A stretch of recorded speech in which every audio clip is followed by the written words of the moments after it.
La haine ne construit pas un État, mais la paix construit des nations. Grand Angle, analyse et commente des événements en Afrique. Une meilleure compréhension des problématiques sécuritaires en Afrique et au Sahel en particulier.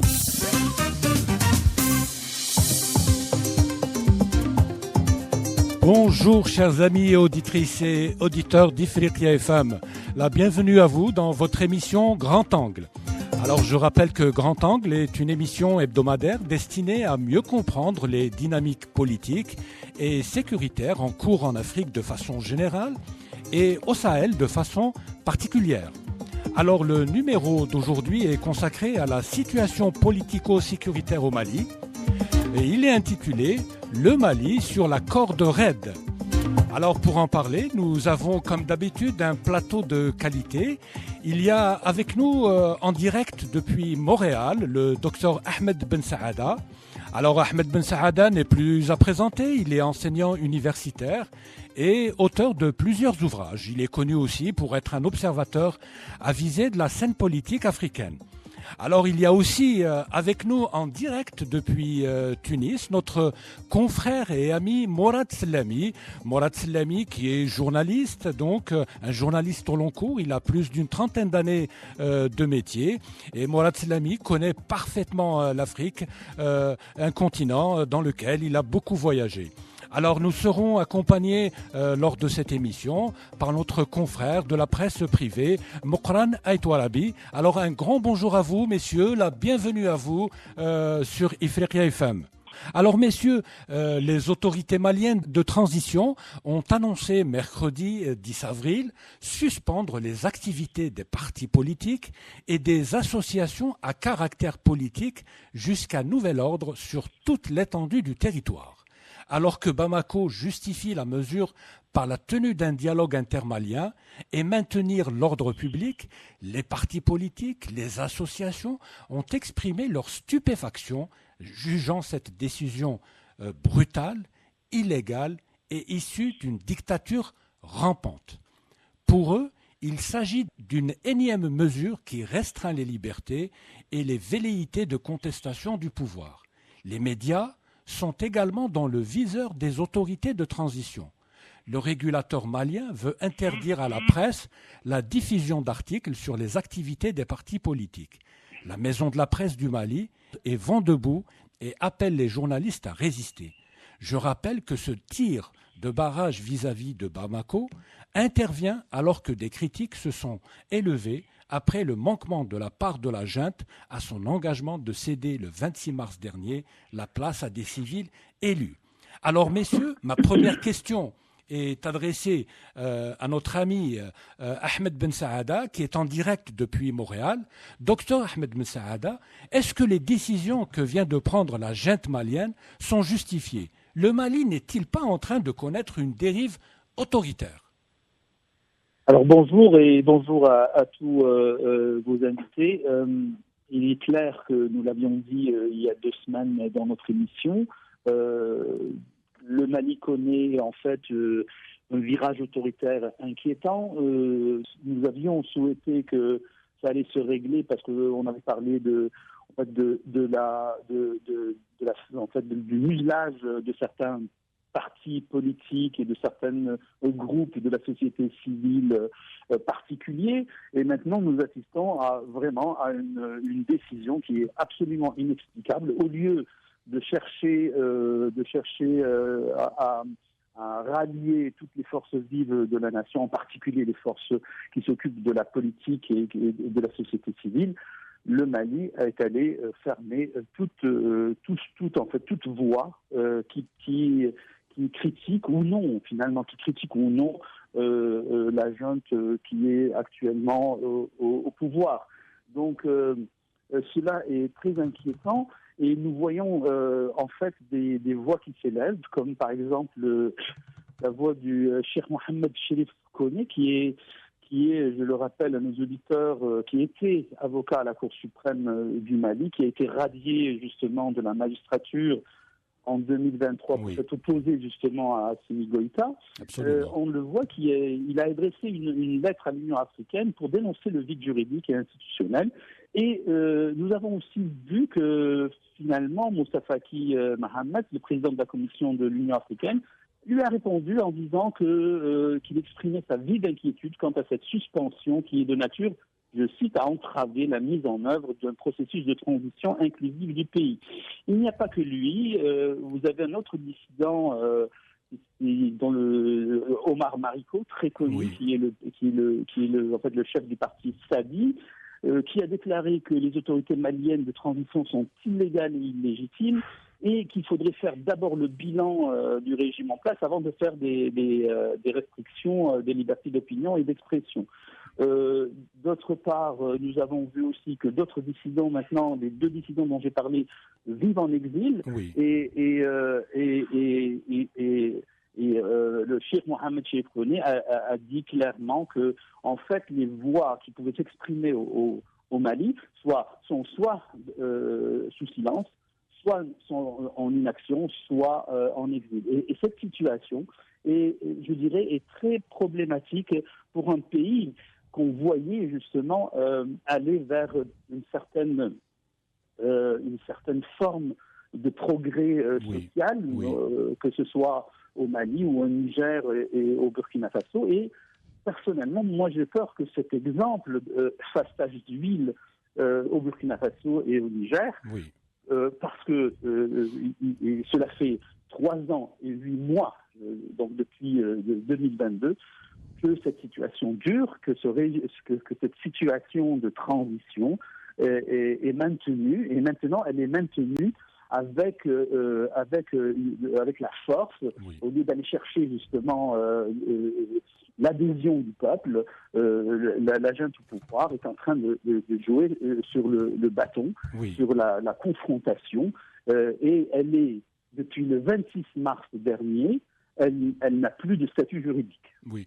Ce qui est dommage, Dr Ahmed Ben Saada, je rappelle que vous êtes en direct depuis Montréal. Ce qui est dommage, c'est que le Mali est un pays qui a souvent été montré en exemple en matière d'avancées démocratiques. En effet, je dirais que toutes les personnes dont j'ai parlé tout à l'heure, et même il faudrait y ajouter aussi la personne de l'imam Mahmoud Dicko, qui a été l'autorité morale du M5RSP, donc le mouvement du 5 juin, Rassemblement des forces patriotiques, qui ont été le fer de lance de la contestation qui a mis fin au régime d'Ibrahim Boubacar Keïta. Et même lui a été écarté. On lui a enlevé son passeport diplomatique. Il a été obligé, d'aller. Et je vous rappelle qu'il est actuellement en Algérie pour se faire soigner parce qu'il a été à cause d'une tentative d'empoisonnement, d'après ce qu'il a déclaré à la presse. Donc toute cette situation-là est vraiment problématique pour un pays, pour un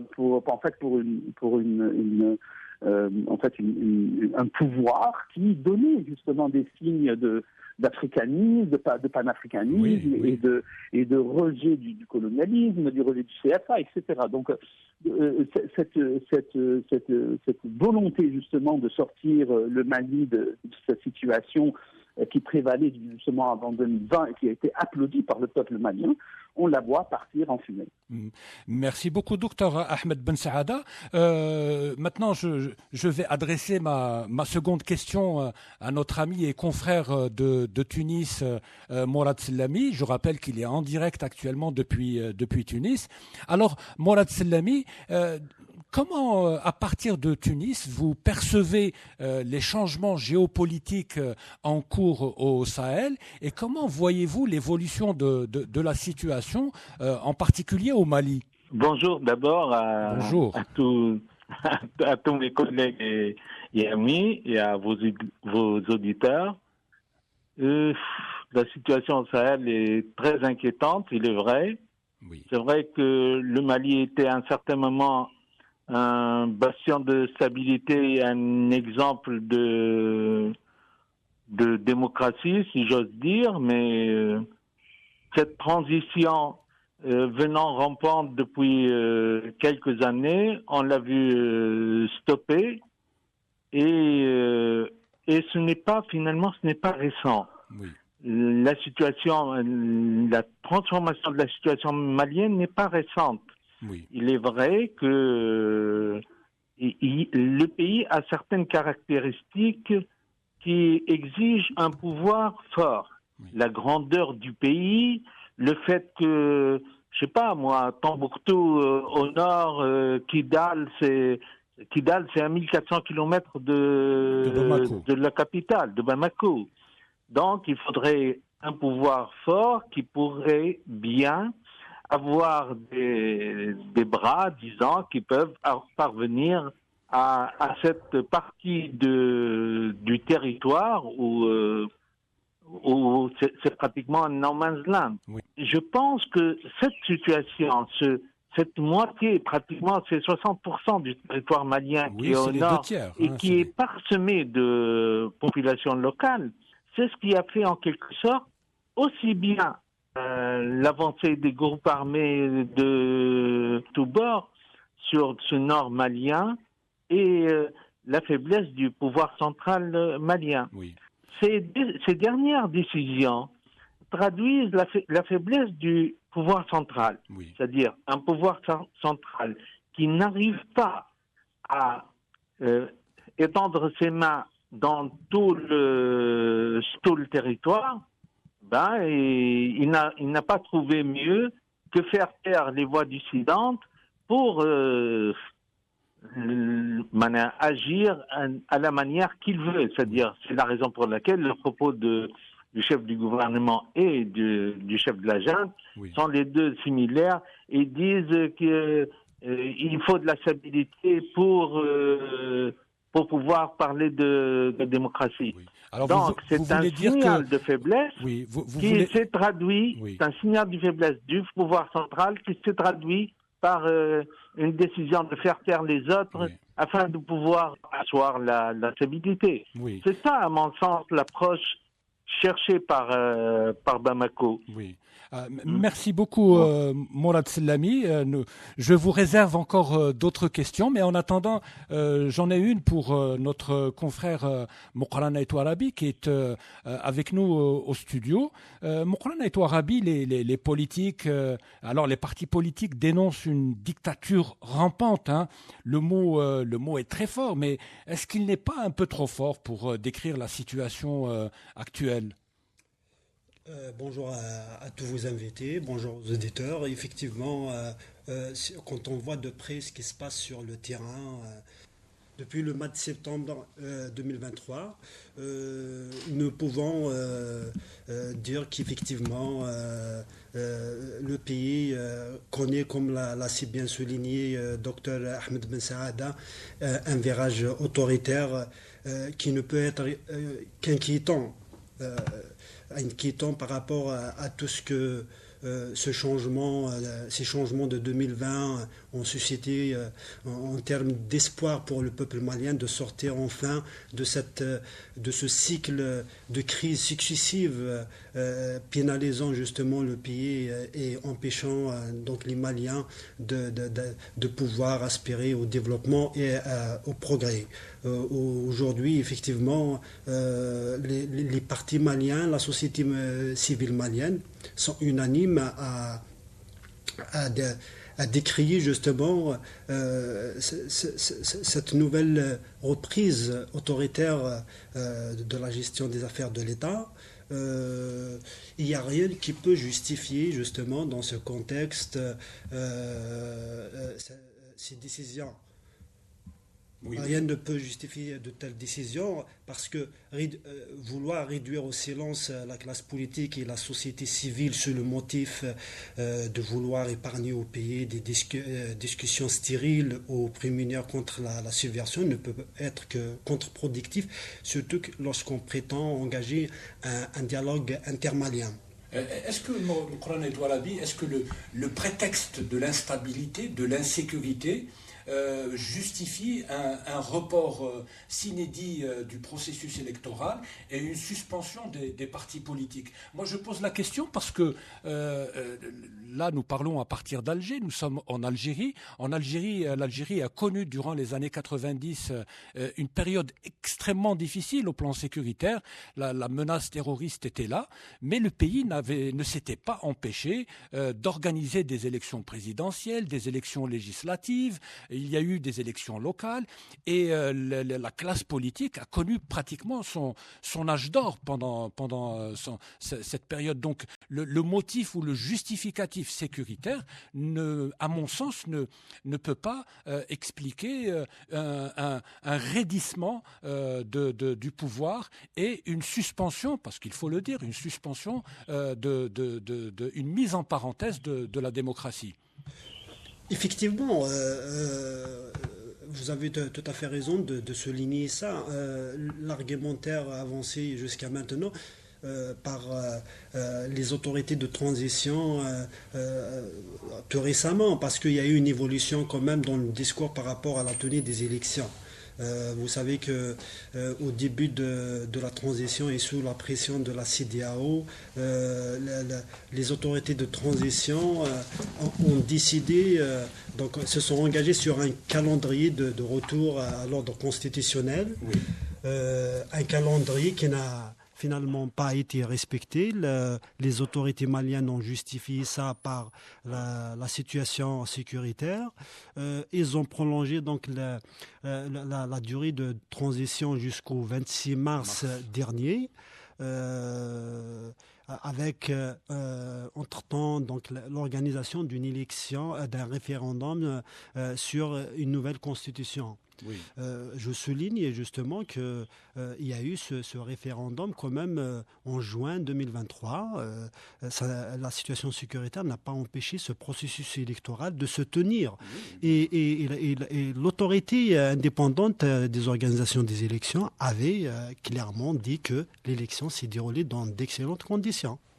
Merci Moukrana Etouarabi. Moi j'ai le temps encore de prendre une question et de la poser au docteur Ahmed Ben Saada. Alors Ahmed Ben Saada, on va revenir sur l'argumentaire présenté par les autorités maliennes de transition pour renvoyer la tenue des élections. Alors les autorités maliennes de transition ont précisé le 12 avril qu'elles n'organiseront des élections en vue d'un retour des civils au pouvoir qu'une fois le pays définitivement stabilisé. Ça fait long, ça. Alors, la phase de stabilisation doit atteindre un point de non-retour, un point suffisamment stable pour pouvoir organiser des élections, a déclaré le Premier ministre malien, Choguel Kokala Maïga, sans énoncer aucun délai, dans des propos diffusés jeudi 12 avril par la télévision d'État et sur les réseaux sociaux. Monsieur Maïga, nommé à son poste par les colonels qui ont renversé par la force le président civil Ibrahim Boubacar Keïta en 2020, réagissait aux critiques qui se sont élevées après le manquement de la part de la junte à son engagement de céder le pouvoir le 26 mars dernier aux civils. Alors, fustigeant un angélisme démocratique, il a ajouté que ceux qui, dans son pays, réclament des élections dans les meilleurs délais servaient les intérêts des ennemis du Mali. Est-ce que ces arguments tiennent, Ahmed Ben Saada ? Alors ces arguments ne valent pas grand-chose, parce que ça c'est diaboliser. Monsieur Maïga est en train de diaboliser toutes les voix dissidentes, et il se prend encore beaucoup plus malien que ses compatriotes maliens. Je rappelle que Choguel Maïga, l'actuel Premier ministre du Mali, était un disciple de l'imam Dicko, et qu'il était dans la contestation contre Ibrahim Boubacar Keïta au sein du M5-RFP. C'est-à-dire que voilà quelqu'un qui a travaillé main dans la main avec l'opposition pour justement ramener cette junte militaire au pouvoir, et qui maintenant renie ses engagements par rapport à ses anciens collègues de combat.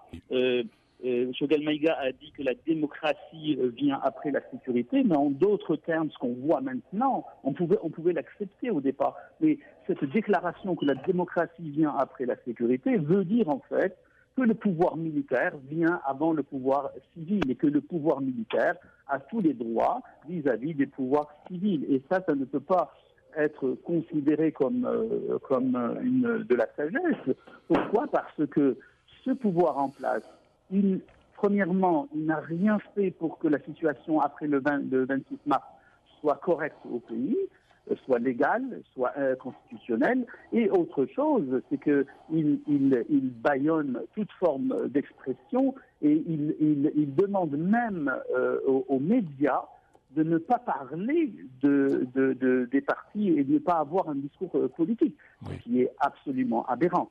Il est clair que les membres des personnes qui sont pour le pouvoir actuel ont eu justement des déclarations un peu, disons, à l'emporte-pièce, comme je cite un des partisans qui a dit, un peu dans le même style que le Premier ministre malien, la raison d'État prime sur la liberté d'expression ou toute autre liberté. Oui. Alors ça, c'est vraiment des déclarations où on fait fi justement des forces vives de la nation, où le pouvoir militaire s'accapare tous les pouvoirs et c'est lui qui décide. Et comme l'a si bien dit M. Ouarabi, il n'y a rien à comprendre.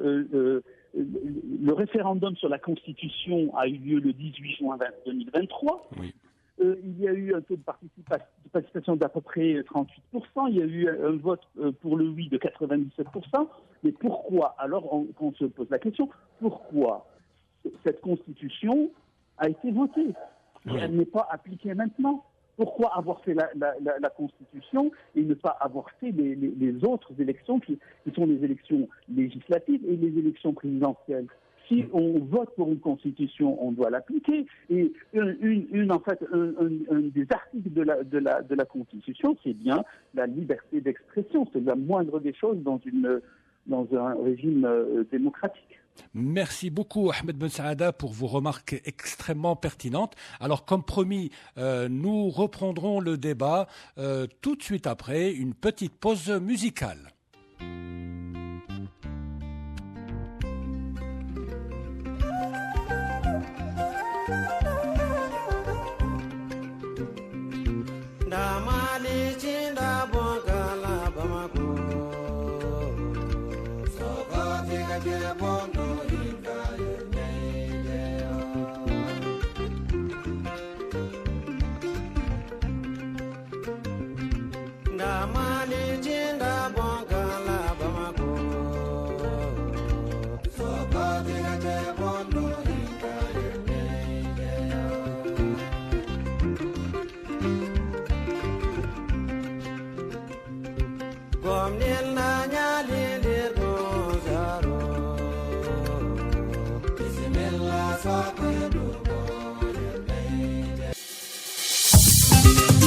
La haine ne construit pas un État, mais la paix construit des nations.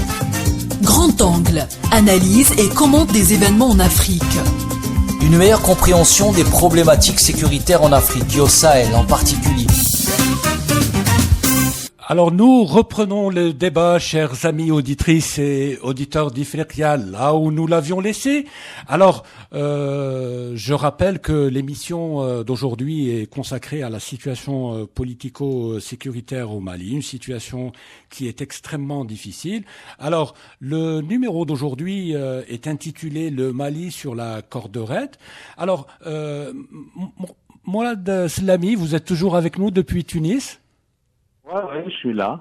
Alors, voilà, donc personne ne s'explique les raisons de ce raidissement du pouvoir malien, mais est-ce que vous pouvez rappeler aux auditeurs d'Ifriqiya FM les raisons pour lesquelles la population s'était soulevée contre le président Brahim Boubacar Keïta en 2020 hein, et est-ce que c'était justement pour avoir un régime militaire tel que nous le voyons aujourd'hui? Ben, sûrement pas.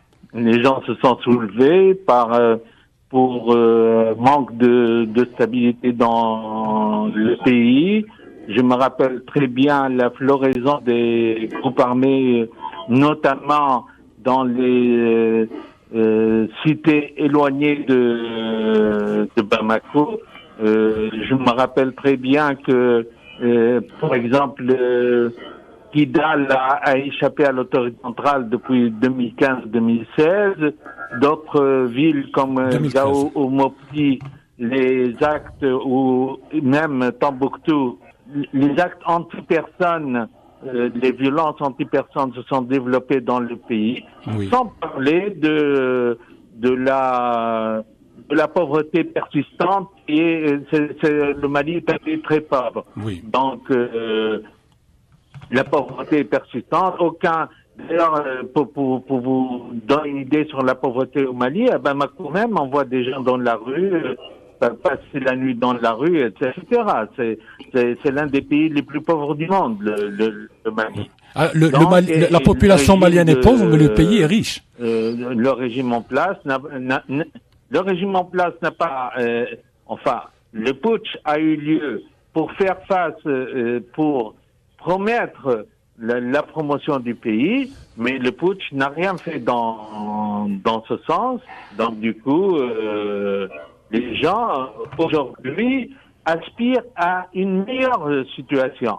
C'est-à-dire après 3 ans, après la Constitution, le peuple malien aspire à une meilleure situation et il n'obtient rien. Mais face à cette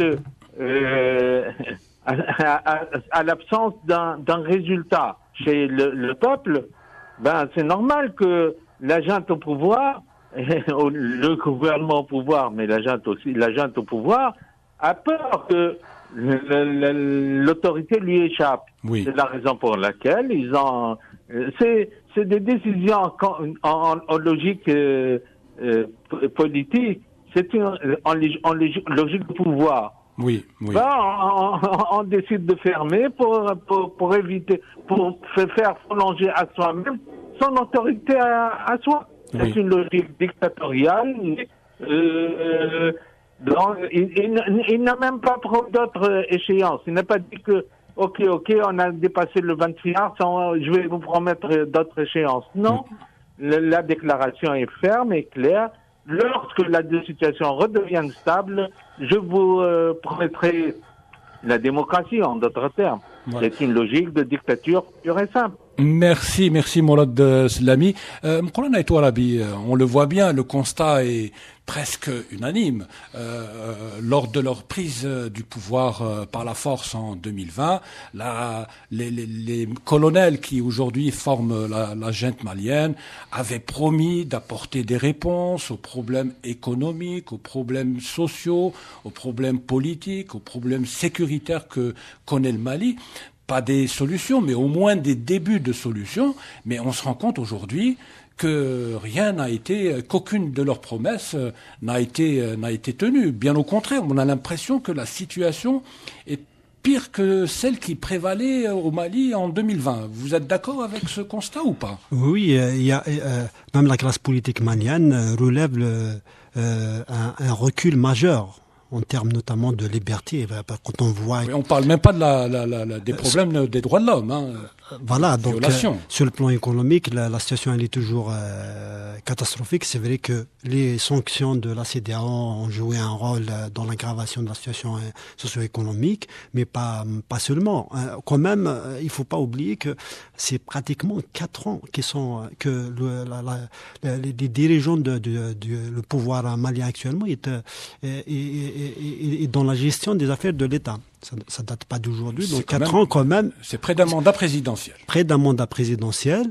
Et rappelons encore une fois que le coup d'État de 2020 est venu en réponse à des manifestations populaires, à une contestation de l'opposition, notamment des élections législatives, des accusations de fraude en faveur du parti des BK. Donc Rassemblement pour le Mali, les populations qui sont sorties, encadrées par la société civile qui est aujourd'hui accusée justement de subversion, ont dénoncé la mauvaise gouvernance, la situation sécuritaire, mais aussi ils voulaient aussi des projets de développement économique.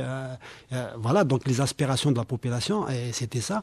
Et on voit sur le terrain que ni sur le volet sécuritaire, ni économique, ni politique, il y a eu des améliorations. Bien au contraire, il y a un renvoi comme ça à une date inconnue de la fin de cette transition qui risque de virer au cauchemar pour les Maliens. Merci beaucoup, Mokhlan Touarabi. Ahmed Ben Saada, alors l'influent imam Mahmoud Dicko, qui est quand même connu non seulement au Mali, mais dans toute la région du Sahel, estime que les actuels dirigeants du Mali ne cherchent qu'à se maintenir au pouvoir, qu'ils sont eux-mêmes trop divisés pour rassembler les Maliens, et fustige le dialogue intermalien, s'en prenant également de façon ciblée à son comité d'organisation. Est-ce que vous partagez ce constat, Dr Ahmed Ben Saada? Alors, il est clair que les décisions qui ont été prises récemment confirment cela, justement. Je rappelle aussi que l'imam Dicko avait déclaré je ne collabore jamais avec les gens qui ont confisqué la révolution du peuple, parce que, il faut le dire, le coup d'État de 2020 n'a été possible. Ce changement de gouvernement, ce changement de passation de pouvoir par le coup d'État n'a été possible que par une révolte populaire qui était, comme je l'ai dit tout à l'heure, qui a été menée par le peuple malien et qui a été guidée par, entre autres, l'imam Dicko et le mouvement, justement, le mouvement qui est populaire qui l'ont soutenu. Et donc que maintenant ces mêmes personnes qui étaient justement à l'origine de ce changement de pouvoir se voient complètement écartées, c'est quelque chose qui est inadmissible. Cela veut dire quoi?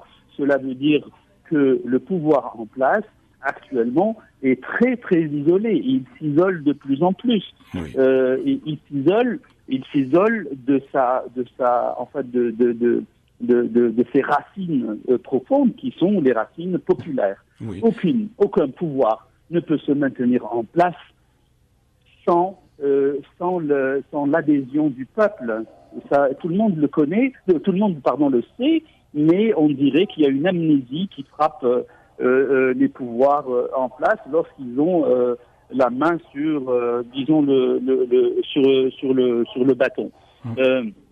Il est clair aussi que ce qui se passe actuellement est très très négatif par rapport à la situation de toute la région et qui risque justement de donner un très mauvais exemple de la situation,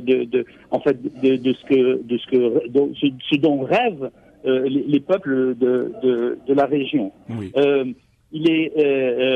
Moi, je lisais justement le journal Le National, qui est proche de la junte militaire, le journal sur sa une, le 15 avril 2024. Il titre « Quand Mahmoud Dicko annonce son retour imminent au Mali » et la suggestion du journal « Autorité de la transition, s'il vous plaît, trouvez-lui un pays d'asile ». Alors, d'un côté, le pouvoir interdit tout commentaire politique, tout commentaire ayant trait à la politique, et les journaux qui sont pro-pouvoir peuvent se permettre justement de donner leur avis sur la participation ou non de figures emblématiques, je dis bien des figures emblématiques de la révolte populaire. Et ça, c'est assez étonnant. Donc cela veut dire que même s'il y a cette loi qui empêche les gens de parler, finalement cette loi qui normalement doit s'appliquer à tout le monde ne s'applique finalement qu'à des gens, qu'aux groupes d'opposition dans le pays, et non pas aux groupes qui sont pro-junte militaire. Ahmed Ben Saada, toujours avec vous. Qu'est-ce que vous pensez de ce dialogue intermalien lancé par les autorités de transition? Est-ce que, selon vous, il a des chances d'aboutir? Alors, le dialogue intermalien, dans l'absolu, il est extraordinaire. Je veux dire, si on peut on doit dialoguer avec toutes les couches sociales, il doit y avoir un dialogue, mais que ce dialogue se passe dans ces conditions, c'est-à-dire dans le muselage de toute parole politique, ça c'est pas bon, parce que justement on dit aux gens ne parlez pas, puis après on leur dit venez dialoguer. Autre chose, ce dialogue-là qui se passe dans le Mali du Sud, il ne dialogue pas avec le Mali du Nord. Oui. Le dialogue est ouvert. En fait, j'ai lu quelques articles de presse concernant le Mali et les personnes, le pouvoir en place dit le dialogue est ouvert aux Maliens qui se reconnaissent dans un Mali uni et indivisible. C'est correct, mais on ne peut pas avoir de dialogue si ce dialogue n'est pas inclusif. Pourquoi ? Parce que depuis le rejet des accords d'Alger, depuis le rejet de ces accords-là, il y a une problématique nord. C'est-à-dire que il y avait un accord, qu'il soit bon ou mauvais, et qui a été rejeté par cette junte, il faut le remplacer par un autre accord. Il ne faut pas y aller aussi avec les velléités, disons, militaires. On ne peut pas régler les problèmes de manière avec la force. Même si on les règle, ces problèmes, le règlement ne sera que momentané. Oui. Un pays qui se respecte doit dialoguer et trouver des ententes avec toutes les forces vives de la nation, parce que les gens qui revendiquent leurs droits ont justement ce droit, de par la Constitution, de revendiquer et de trouver une solution à leurs problèmes. Et la solution ne vient pas de manière militaire. La solution vient justement autour de ce dialogue intermalien qui, moi je le vois, ce dialogue n'est pas inclusif. Ce dialogue avec le Nord doit justement aboutir à un pacte national qui en fait qui va donner à la nation malienne un avenir de paix et de sérénité, parce que sans la paix et sans la sérénité avec le Nord, il ne peut pas y avoir de progrès social, il ne peut pas avoir de stabilité au Mali. Mais bien sûr, la réconciliation ne se bâtit pas sur l'exclusion. Mourad Slami, donc au vu de la situation, au vu des éléments en notre possession, il n'est pas exclu de voir le scénario de 2020 se reproduire dans les semaines, les mois à venir au Mali. En effet, d'ailleurs, je vois même la situation malienne d'avant, c'est-à-dire au nord, c'est vrai que les autorités, la junte est parvenue avec l'aide des Russes à reconquérir Kidal. Mais je vois venir la situation d'avant comment, avec des villes sous la main de l'autorité, appuyées par des forces étrangères, et l'extérieur des villes, c'est-à-dire je vois Tombouctou, Kidal, Gao être entre les mains des autorités et le reste du vaste territoire malien entre les mains des gens du Nord, des groupes armés du Nord. Parce que les accords d'Alger ont permis une certaine homogénéité entre la ville et le grand territoire c'est-à-dire ils ont permis cette harmonisation de la population avec l'autorité dominante dans l'île. Donc, on voit que parce que le pouvoir, la junte actuelle et les forces étrangères ne parviennent jamais à l'état actuel des choses, à l'état actuel du rapport de factuel. Ils ne parviennent pas à dominer ces étendues, ces vastes étendues du nord du Mali. Donc, on est loin d'instaurer une certaine harmonie au sein de cette population et on est loin de...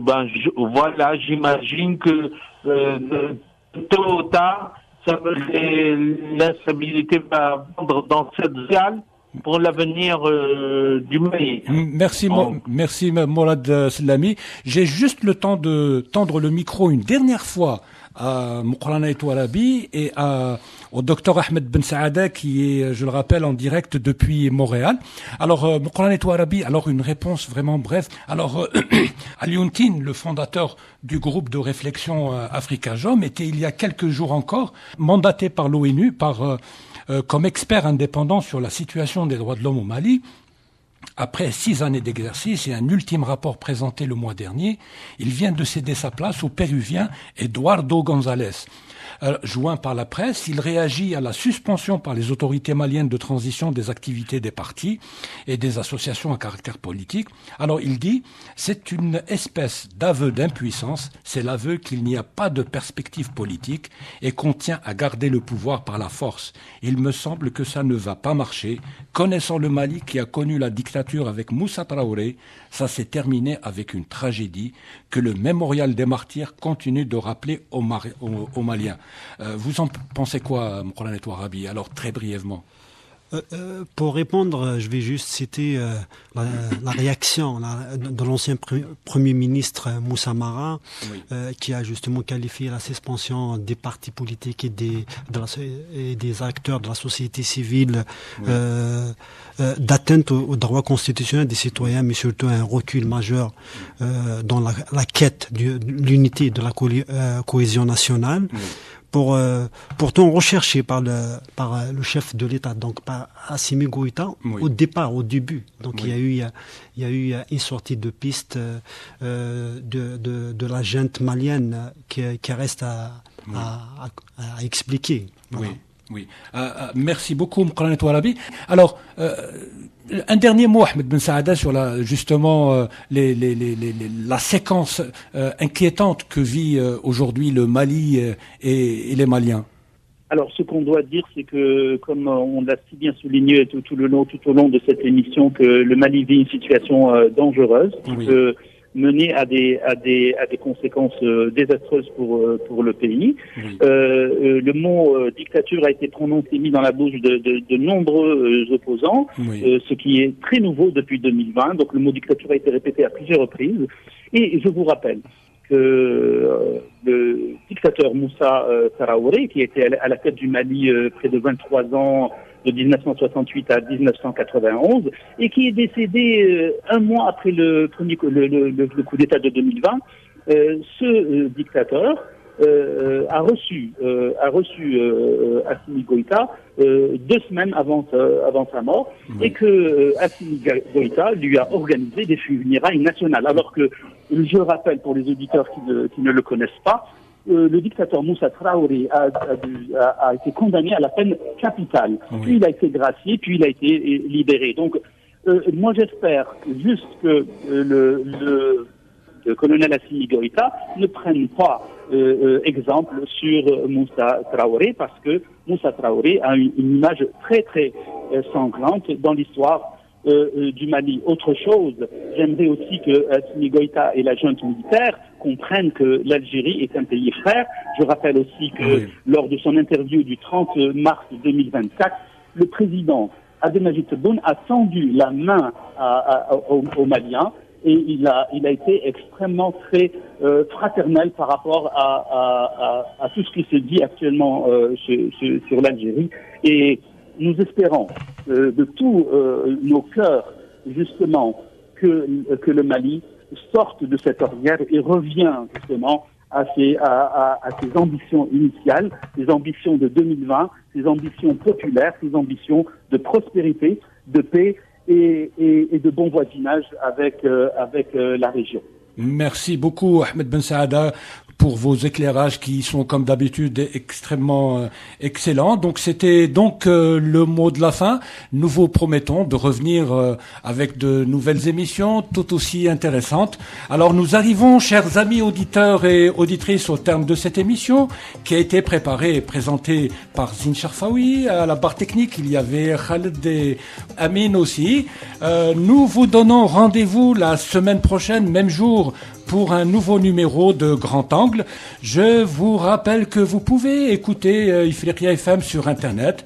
Pour cela, il vous suffit simplement de télécharger notre application sur Play Store. Bonne écoute avec la suite des programmes d'Ifriqiya FM. Au revoir.